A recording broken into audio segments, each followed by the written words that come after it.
O ataque norte-americano que executou o 02 iraniano. No dia 3 de janeiro de 2020, a comunidade internacional entrou em ebulição após o ataque norte-americano que causou a morte do general Qassem Soleimani, comandante das forças Quds iranianas, considerado o 02 no poder iraniano.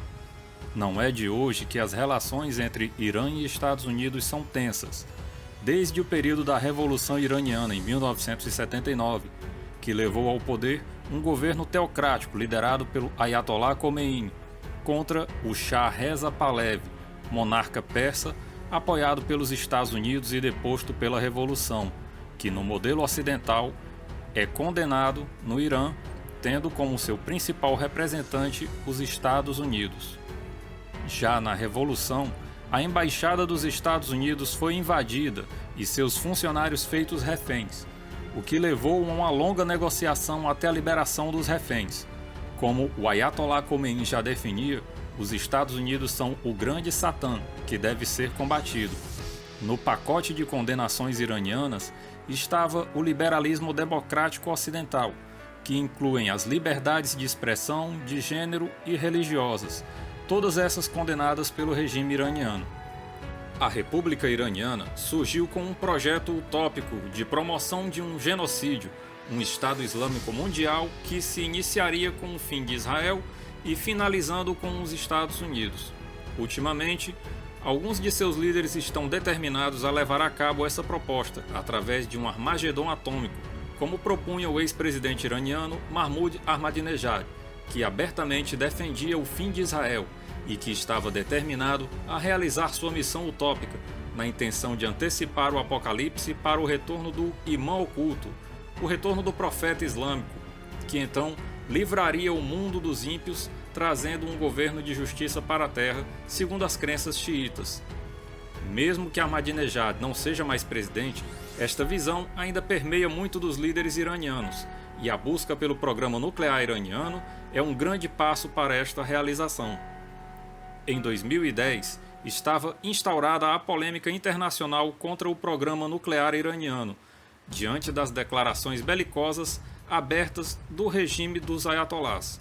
Dessa forma, a comunidade internacional buscou formas de barrar o progresso deste programa.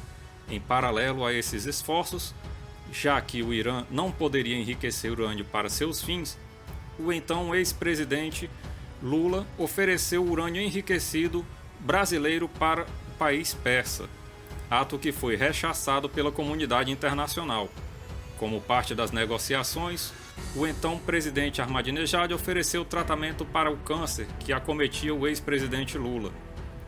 Com claros objetivos teológicos e ideológicos de destruir Israel e os Estados Unidos, esses países não poderiam ficar inertes, aguardando as ações iranianas.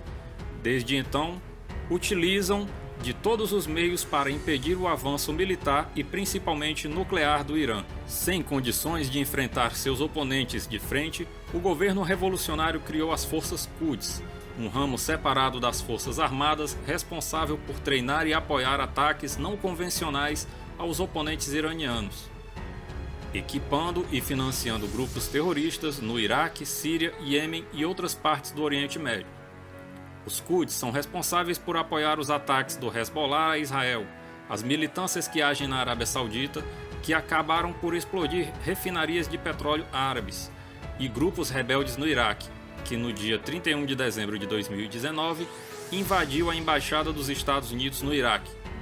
O comandante deste grupo, que foi morto na madrugada do dia 3 de janeiro por um ataque cirúrgico feito por drones americanos na saída do aeroporto de Bagdá, no Iraque.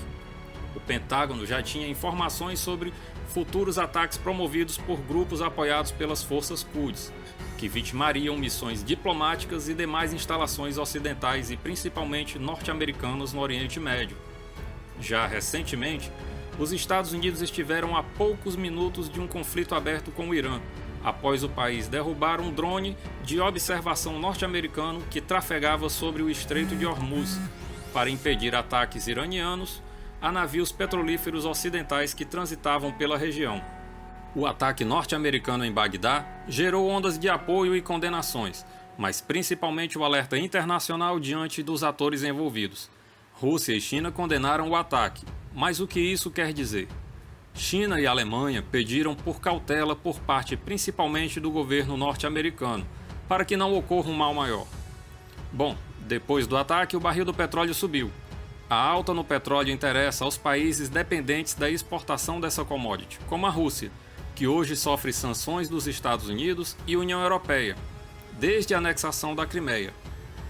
Dessa forma, garantindo seu fornecimento de gás que passa pela região, bem como que o preço do barril do petróleo permaneça lucrativo, o governo russo muito pouco fará em apoio de fato ao Irã, restringindo-se à nota oficial do ministro das Relações Exteriores, Sergei Lavrov, ao declarar solidariedade ao povo iraniano. Outro ator importante é a China, que vê, numa abrupta subida do petróleo, ameaça à sua produção, ainda mais agora que ela aumenta vertiginosamente a produção de navios de guerra com o intuito de garantir o domínio sobre o Mar do Sul da China e das suas ilhas artificiais. Uma guerra mundial atualmente devido a esses acontecimentos é muito improvável, principalmente porque nenhum dos grandes envolvidos está devidamente estruturado para um confronto em larga escala.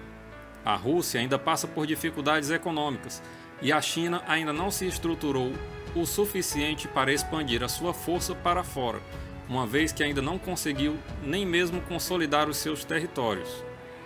A verdade é que o Irã é um personagem incômodo para todos os lados, mas necessário para a manutenção do equilíbrio de forças no Oriente Médio. Se você gostou desse vídeo, não esqueça de dar um like e aproveite para se inscrever no canal. Até o próximo vídeo.